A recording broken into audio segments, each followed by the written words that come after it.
আসসালামু আলাইকুম। বিডি মেঘনা নিউজ 24 সংবাদের পক্ষ থেকে সবাইকে নতুন বছরের শুভেচ্ছা। সাথে আছি আমি সানজিদ আক্তার স্মৃতি। শুরুতেই জানিয়ে দিব সংবাদ শিরোনাম, এরপর বিস্তারিত। তারেক রহমানের বগুড়া আগমন ঘিরে জেলা বিএনপির মতবিনিময় সভা, নেতাকর্মীদের ব্যাপক উপস্থিতি।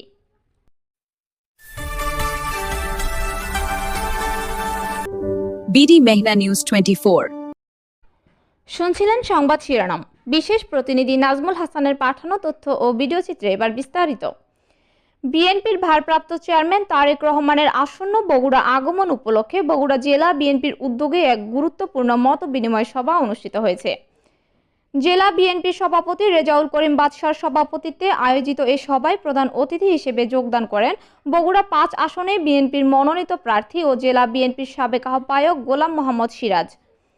মত বিনিময় সভায় বগুড়া জেলা বিএনপির শীর্ষ নেতৃবৃন্দ সহ অধীনস্থ সকল উপজেলা ও পৌর বিএনপির সভাপতি এবং সাধারণ সম্পাদকরা উপস্থিত ছিলেন। সভাস্থলে নেতাকর্মীদের ব্যাপক উপস্থিতি ও উৎসাহ উদ্দীপনা লক্ষ্য করা যায়। সভায় বক্তারা বলেন, বিএনপির ভারপ্রাপ্ত চেয়ারম্যান তারেক রহমানের আগমন শুধু বগুড়া জেলা নয়, বরং উত্তরাঞ্চলের রাজনীতিতে নতুন গতি সঞ্চার করবে।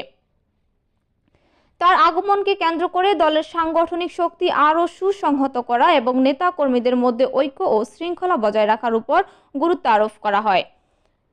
সভাপতির বক্তব্যে জেলা বিএনপি সভাপতি রেজাউল করিম বাদশা বলেন, তারেক রহমানের নেতৃত্ব বিএনপি আজ নতুন করে সংগঠিত হচ্ছে। তার বগুড়া আগমনকে সফল করতে জেলা, উপজেলা ও পৌর পর্যায়ের সকল নেতাকর্মীকে ঐক্যবদ্ধভাবে কাজ করতে হবে। প্রধান অতিথির বক্তব্যে গোলাম মোহাম্মদ সিরাজ বলেন, তারেক রহমান গণতন্ত্র পুনরুদ্ধার ও জনগণের ভোটাধিকার প্রতিষ্ঠা সংগ্রামে আপসহীন নেতৃত্ব দিয়ে যাচ্ছেন।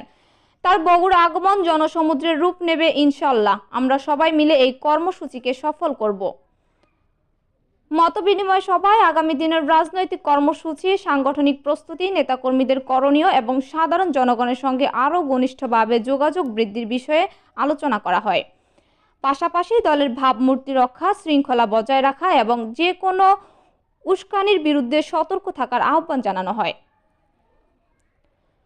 সভা শেষে নেতাকর্মীরা আশা প্রকাশ করেন, তারেক রহমানের বগুড়া আগমন বিএনপির রাজনীতিতে নতুন উদ্দীপনা সৃষ্টি করবে এবং গণতন্ত্র পুনরুদ্ধারের আন্দোলনে বগুড়া জেলা অগ্রণী ভূমিকা পালন করবে। বগুড়া জেলা বিএনপির আজকে জরুরি সভায় উপস্থিত আমাদের সাবেক প্রধানমন্ত্রী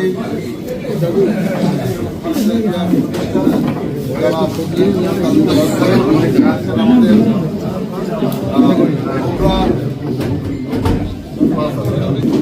চেয়ারপারসন, সাবেক উপপ্রধানমন্ত্রী, সফল প্রধানমন্ত্রী, গণতন্ত্রের জন্য যিনি লড়াই সংগ্রাম করেছেন, দীর্ঘদিন রাজপথ থেকেছে, তার জীবনটাই এই সংগ্রামের মধ্যে দিয়ে গেছেন। সেই আমরা যদি ধরি, আমরা 71 সাল থেকেই তার জীবনটা সংগ্রামের মধ্যে দিয়ে চলেছেন শেষ দিন পর্যন্ত। এই মহান নেত্রী ইন্তেকালে আমরা গভীরভাবে শোকাহত এবং আমরা প্রথমেই তার আত্মার মাগফিরাত কামনা করছি। এতক্ষণ আমাদের সাথে থাকার জন্য ধন্যবাদ। নতুন নতুন সকল ধরনের সংবাদ সবার আগে পেতে আমাদের BDMN24 পেজটি ফলো দিয়ে লাইক, কমেন্ট, শেয়ার করুন এবং বিডি মেঘনা নিউজ 24 ইউটিউব চ্যানেলটি সাবস্ক্রাইব করুন এবং ওয়েবসাইট ভিজিট করুন www.bdmeghnanews24.com। বিদায় নিচ্ছি, আল্লাহ হাফেজ।